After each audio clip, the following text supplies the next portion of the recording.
फैसलाबाद के famous point पे हम आ गए, जहाँ पे हर फ्लेवर का सोडा वाटर यहाँ पे मिलता है। हम इसके फालसा फ्लेवर के फ़ैन थे, लेकिन आजकल चूँकि फालसा का सीज़न नहीं है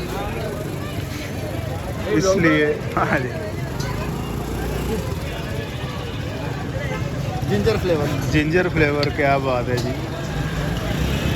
जिंजर फ्लेवर ट्राई करते हैं अब, देखते हैं क्या मामला है। गुजारा मुजारा सही है कि फर्क है? अदरक काली मिर्च, अदरक और काली मिर्च का फ्लेवर। क्या बात है, अच्छा ही आ रहा है फ्लेवर भी। ये सामने मेहर जी वाले हैं जी, यहाँ से इन्होंने सेटअप अपना आगाज़ किया था। ठेला यहाँ पे इनका एक होता था, लेकिन अब माशाल्लाह इन्होंने बहुत तरक्की की है। ये पूरा सेटअप, बिल्डिंग खरीद लिया, ऊपर फैमिली हाल है।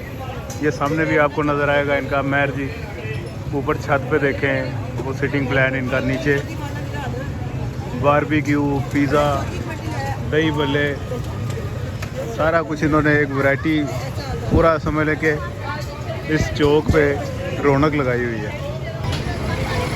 मेहर जी चौक के नाम से ये मशहूर है, फेमस है। और रहमानिया रोड